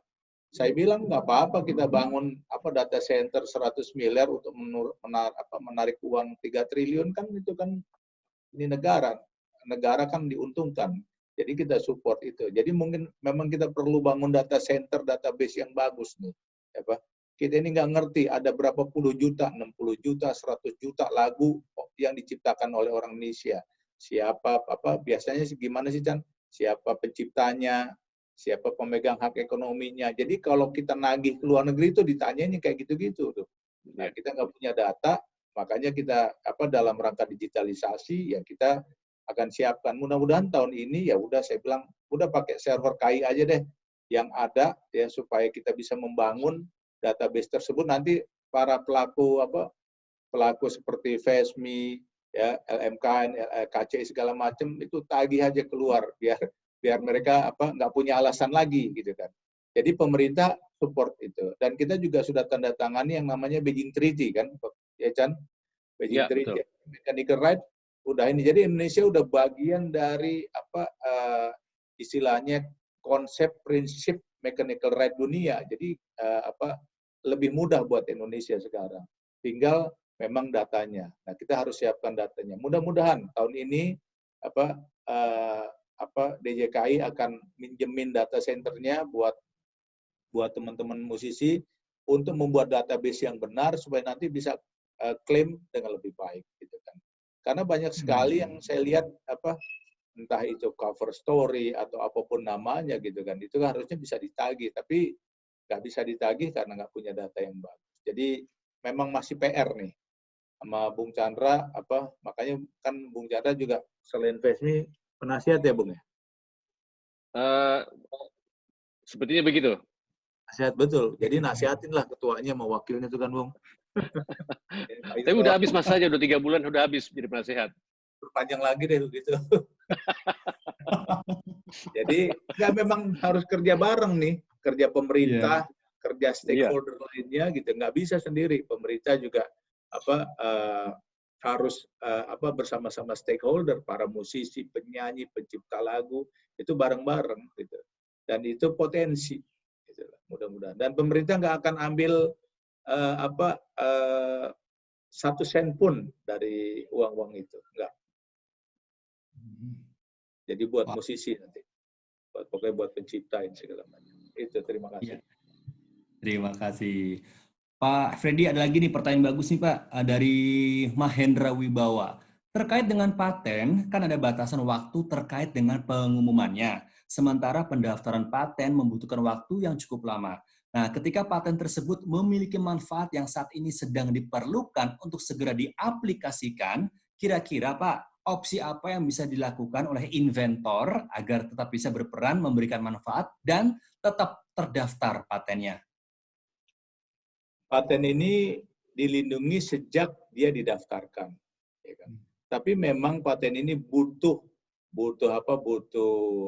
pemeriksaan yang begitu panjang karena memang standar internasional gitu kan. 24 bulan rata-rata banyak negara karena diumumkan.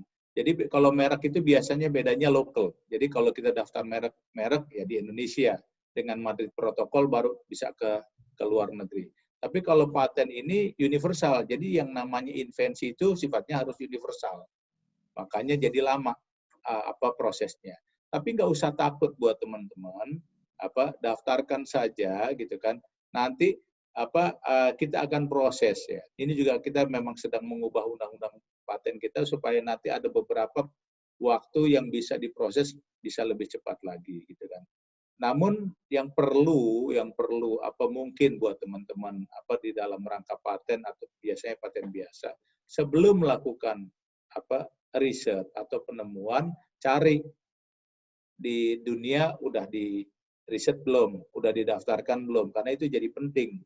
Karena kalau ternyata di dunia sudah pernah diriset dan sudah dilindungi patennya, ya kemungkinan nggak bisa dipatenkan dimanapun, termasuk di Indonesia. Dan kebiasaan juga para peneliti ini biasanya meneliti lalu dia saking senangnya dia melakukan penemuan, dia lupa. Dia publikasi kemana-mana, kalau undang-undang paten, publikasi artinya udah public domain. Nah, itu juga persoalan yang belum banyak dimengerti oleh para peneliti. Jadi, namun semuanya nggak perlu takut. Jadi daftarkan di kantor kami, nanti kami beritahu. Jadi, dan itu juga nggak perlu takut, walaupun itu jangka waktunya 24 bulan. Ya kalau memang ada nilai ekonominya ya sudah pasti itu bisa dianggap sesuatu yang patut untuk dilindungi gitu kan. Tapi nanti searchingnya itu searching secara universal. Gitu kan. Kalau saya sekarang gini, mirip-mirip dikit ya sudahlah daftarin dulu lah gitu kan. Karena apa? Supaya nggak takut nih. Kan orang bilang paten itu lama, paten itu mahal, gitu kan. Nggak jelas segala macam. Makanya kita punya policy ya sudah daftarin dulu, nanti kita lihat. Kalau pakai mindset paten yang secara sesungguhnya ya nggak ada yang mau daftar orang Indonesia, dibilang ribet, dibilang mahal, padahal nggak mahal juga. Tapi kalau nanti sudah berusia, misalnya dari pendaftaran kan di tahun ketiga, keempat, kelima itu ada namanya pemeliharaan. Nah itu memang butuh biaya pemeliharaan yang mahal. Tapi biasanya pemeliharaan itu sangat relevan dengan komersialisasinya. Jadi kalau nggak ada komersialisasinya, udah nggak perlu diperpanjang. Wah, terima kasih Pak Freddy. Pak Freddy dan juga Mas Chandra, ini ada pertanyaan buat Bapak-Bapak dari Ika. Sebagai konsumen yang suka karaoke, ingin menanyakan kepada Bapak Dirjen dan Mas Chandra mengenai lagu-lagu yang diputar di tempat karaoke tersebut. Untuk musisi Indonesia mungkin sudah di bawah LMKN, tadi seperti didiskus, mengenai pembagian royalti tersebut. Tapi kalau untuk penyanyi luar negeri bagaimana ya Pak? Apakah sama di bawah LMKN dan pembagian royalti tersebut langsung diterima oleh musisinya? Karena kita sebagai konsumen awam ingin sekalian mendukung musisi-musisi, tapi nggak tahu dukungannya sampai ke musisinya. Terima kasih. Silakan Mas Chandra dulu mungkin. Ya, jadi di antara LMK itu ada kerjasama dengan luar negeri ya. Jadi setiap negara itu punya LMK masing-masing. Jadi tugas daripada LMK di negara masing-masing mengumpulkan royalti buat artis nasional maupun artis asing, ya. Begitu juga buat pencipta lokal dan pencipta asing. Nanti di akhir tahun saling tukar informasi ini. Jadi royaltinya yang buat orang atau pencipta atau artis Malaysia dikirim ke sana dan sebaliknya. Kalau ada lagu Indonesia atau penyanyi Indonesia dipakai di luar negeri, dikirim ke LMK Indonesia, kemudian dibagikan kepada anggotanya. Jadi ini namanya kerjasama resiprokal ya, saling mengumpulkan royalti hak ekonomi masing-masing, nanti pada akhir tahun disalurkan kepada negara di mana artis tersebut menjadi warga negaranya. Dan ini sudah berjalan lama. Oh iya. Pak Freddy mungkin ada mau nambahkan sedikit Pak tentang royalti Pak? Sama, jadi artinya yang sudah Mas Chandra bilang, collective management authority biasanya saling berkomunikasi mereka di antara negara dan mereka berhitung. Saya nggak tahu cara berhitungnya, tapi biasanya memang mereka punya kerjasama seperti itu. Oh, siap. Terima kasih Pak. Ada satu lagi pertanyaan ini sebentar. Oh ya. Pak, terkait dengan adanya pandemi COVID-19, sebenarnya kalau hal tersebut itu riskan atau mungkin potensial dengan pelanggaran nggak sih Pak? Mungkin Mas Chandra dulu yang bisa menjawab terkait sama musisi-musisi. Pertanyaannya adalah masa COVID ini kenapa? Ya, kita kan berkarya nih Mas Chandra ya. Iya. Mungkin takutnya orang kebablasan, atau mungkin orang salah kaprah, atau mungkin masa bodoh, karena mereka semuanya itu berkarya dari rumah. Ketika membuat karya, apakah mungkin juga terkait adanya pelanggaran mereka ciptakan terhadap sebuah karya cipta? Ya. Iya. Ya, pada prinsipnya kan kalau lagu diperdengarkan untuk umum ya, dan memberikan atau menagih tiket gitu, itu harus ada izinnya ya. Tapi saya rasa dalam masa COVID ini, dalam pandemi ini kan bersifat sama-sama permasalahan humanisme di sedunia ya. Jadi saya rasa semua collecting society, semua LMK di luar negeri satu sama lain saling memahami, dan saya rasa tidak akan adanya masalah yang sangat berat ya, karena isu-isu bahwa belum ada izin dan lain sebagainya. Saya rasa karena situasi force majeure ini semua mempersilahkan untuk bagaimana caranya kita memanfaatkan dan bersikap lebih positif untuk memberikan hiburan kepada masyarakat. Ya, terima kasih Mas Chandra. Pak Freddy, kita akan menutup sesi pada siang hari ini. Mungkin ada yang ingin disampaikan, Pak Freddy selaku Dirjen dari KI kepada masyarakat, kepada teman-teman KI semua di sini sudah berpartisipasi. Silakan Pak Freddy. Ya, terima kasih sama bangsa Indonesia, masyarakat Indonesia yang tetap berkreasi ya dalam suasana pandemi COVID ini. Dan saya sekali lagi berharap teman-teman yang memiliki kreasi, kreativitas, inovasi, jangan lupa daftarkan di kami ya Pak, karena dengan pendaftaran artinya nanti perlindungannya bisa kita lakukan. Itulah fungsi dari kami. semoga nanti semakin lama semakin sadar masyarakat di Indonesia. Dan saya juga kan kalau sekarang susah ngundang secara fisik. Jadi kalau misalnya adanya kebutuhan online seminar segala macam, ya insya Allah kita tetap bisa berpartisipasi lah. Jadi teman-teman semuanya kalau mengundang saya sebagai dirjen atau direktur paten, direktur merek dalam rangka seminar-seminar online, ya kami tetap bisa berpartisipasi. Terima kasih. Terima kasih Mas Chandra, terima kasih Pak Freddy, terima kasih. Sebuah karya tentunya sudah harus dihargai ya, karena kita sebagai penikmatnya pun juga menjadi orang yang harus dituntut untuk bertindak dan bersikap sebagaimana mestinya. Sekali lagi terima kasih buat seluruh partisipan. Jangan khawatir, jangan sedih, masih banyak pertanyaan yang belum dijawab oleh Mas Chandra dan juga Pak Freddy. Tapi bagi Anda semua nih masih ada sesi Q&A di media sosial DJKI Kemenkumham. Silakan teman-teman KI yang ingin bertanya bisa menuliskan pertanyaannya di situ. Semoga ada waktu untuk bisa dijawab pertanyaannya. Dan terima kasih teman-teman KI yang telah bergabung di IP Talk from Home yang sudah digelar selama 3 hari dari tanggal 24 hingga 26 April ini. Setelah ini kita akan sama-sama saksikan penampilan live music bersama Once Michael serta ada pengumuman kompetisi foto kuliner Nusantara. Kalau begitu, saya Cesar Gunawan, mohon undur diri. Selamat sore, terima kasih sudah bergabung. Selamat berpuasa, terima kasih, dan be healthy and unity, keep creative and innovative. Pak Freddy, Mas Chandra, terima kasih. Assalamualaikum.